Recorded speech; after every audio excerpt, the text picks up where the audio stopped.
Well, there's the door gap back.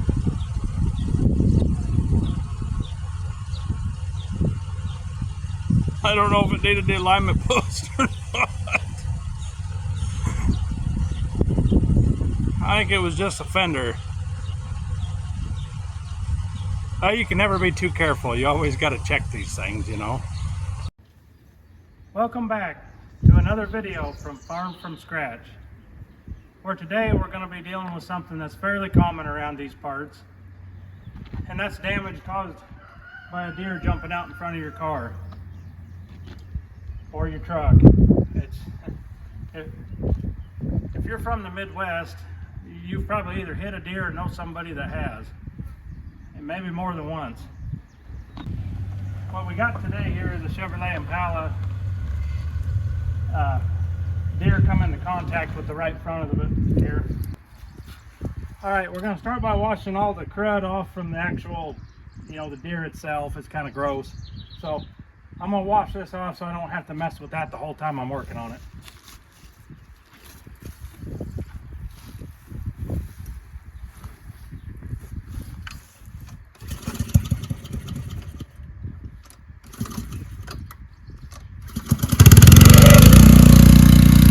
We got a warm one here today. It's about 95 degrees and it's real humid. It's been like this 2 or 3 days. It's quite a change from what it was a week ago. So the scope of this repair is going to be low budget. This is just a getting back and forth to work car. We don't want to put a lot into it. We just want it to be functional and safe and legal, all that good stuff.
Now, for sake of the video, I'm just using a ratchet just to show you guys that you can do this if you don't have an impact wrench or anything like that.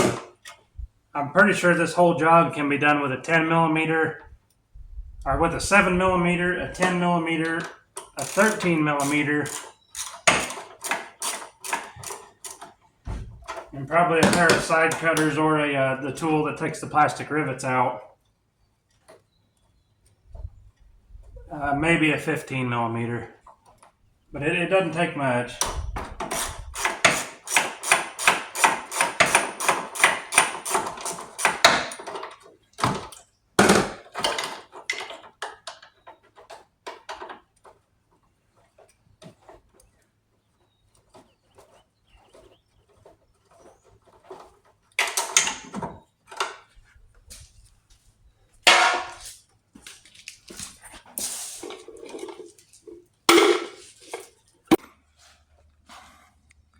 Alright, these little plastic rivets, you can take a pair of side cutters and pull the center pin out, and then the thing will just pull out like that. If you have access to the little tool that's made for disassembling them, it just slips in behind there and does the same exact thing.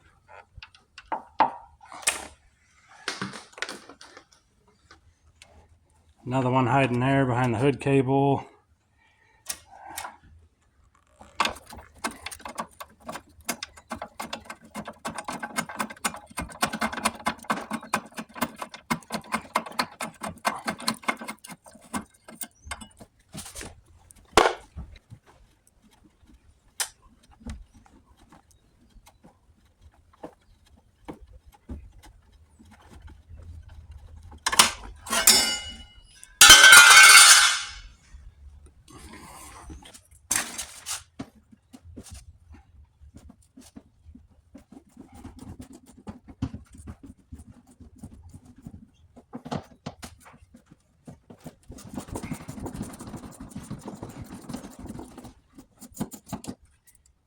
take a 7mm socket.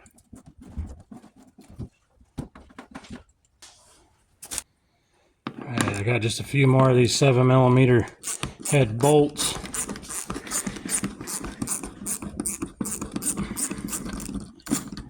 Now I got this car up on a hoist right now. You do not have to have that. The parts car at the junkyard that I took these parts off from, it was not on a hoist, and it wasn't even off the ground. I had to get it while it was laying flat without. Alright, this car's got fog lights. I need to unhook those. Real simple. Oh, there you go. And unhooked the fog light and unloaded the bumper all at the same time. Well, it turns out the harness is long enough to reach all the way to the ground. That's that GM Engineering. They got that all figured out. Okay, it's time to get rid of the bumper cover.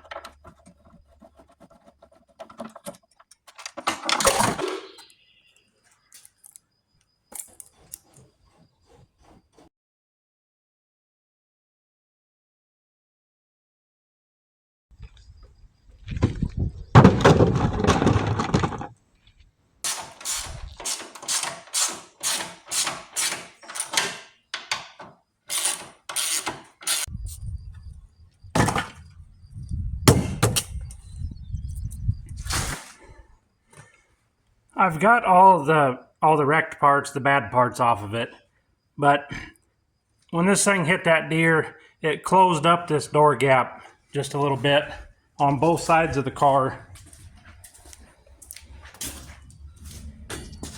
This one's not too bad. Right at just at the very bottom, it's just, I don't know. And that might actually just be the fender. That's probably just the fender on this side, but the door gap, it hit over here hard, you know, and so the door gap's a little closed up over here. I'm going to try to get that pulled back out just a little bit.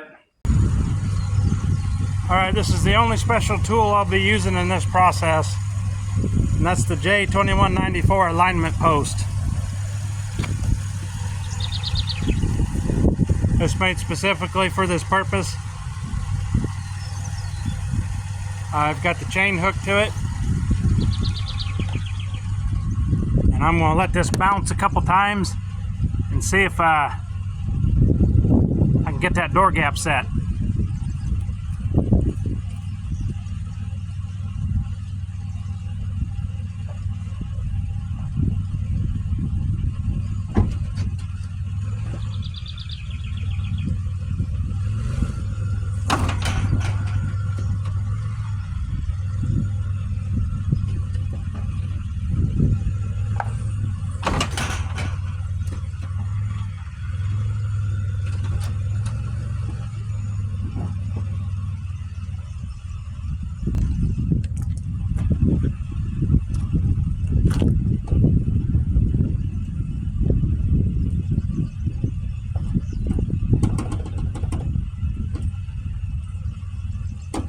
Alright, just a couple more.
Well, there's the door gap back.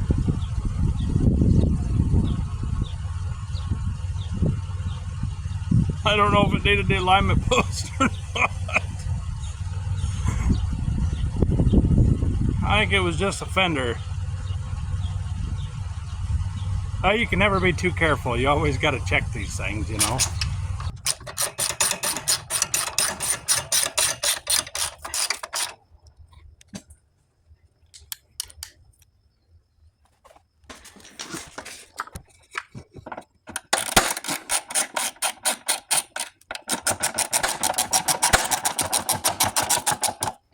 Alright, I'm going to hook up this hood cable now before I close the hood and forget it.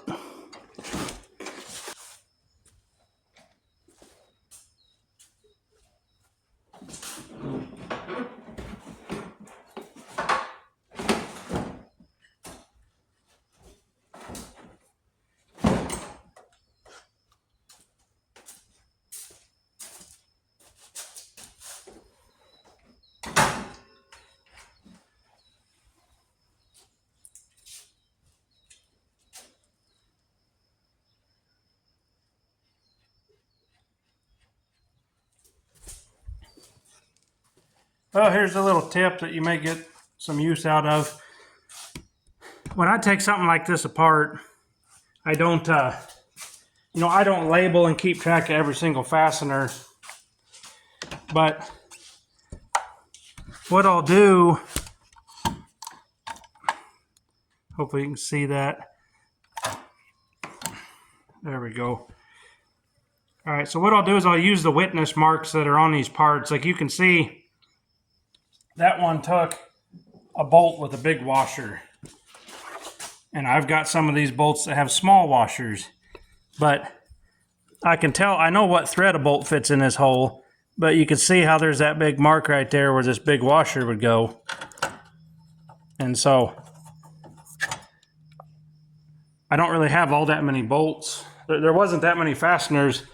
That's the pile right there after I've started putting the bumper together. So this isn't overly critical, but I can normally get all the fasteners pretty well back where they need to go just by looking at the marks on the parts. You can tell where the bolt heads were.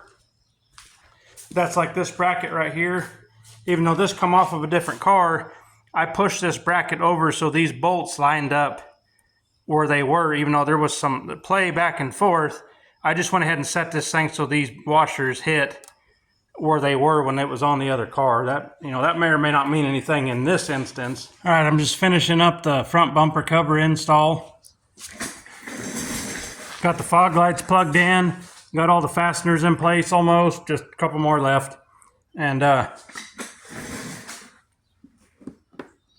just wanted to say that even on a low budget build, I take the time to make sure I put all the fasteners back in. Of course, I've been doing this a long time, and I've seen quite a bit.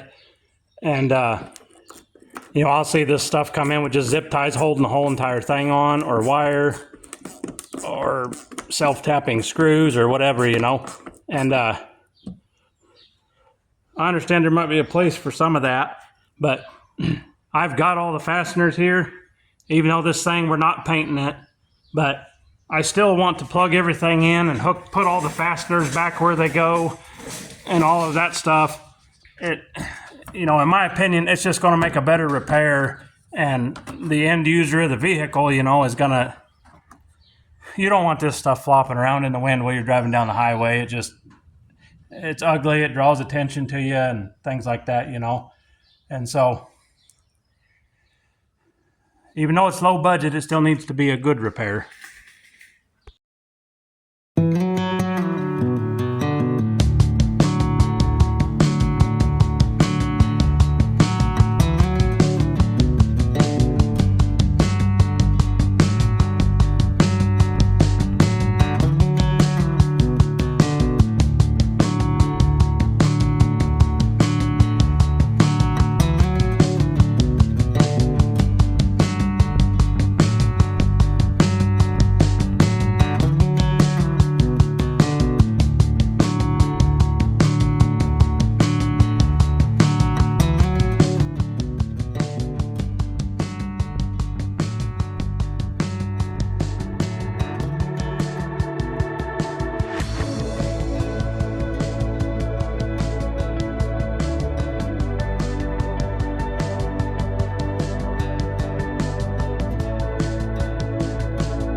Very close. Very close.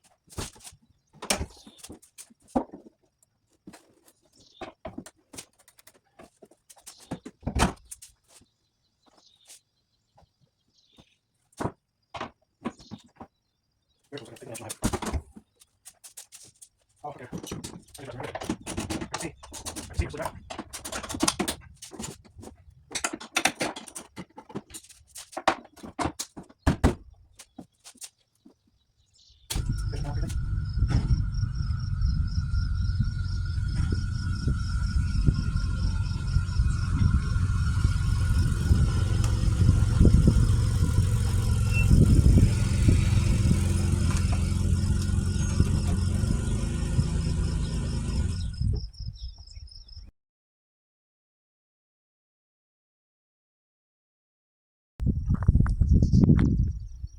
All right, well, there you have it. Our budget work car repair here has been put back on the road for about 10 hours worth of labor and $400 and some worth of parts. Not too big a deal. Your results are going to vary greatly depending on what kind of vehicle you're repairing and like whether you're doing the work yourself and whether or not, like what kind of salvage yards are in your area. But this particular deal, this is as cheap as it gets. You can't even get a car payment for that. And so this thing will live to fight another day. Hopefully Bambi will stay in the ditch and not on the road, and we won't have this trouble again.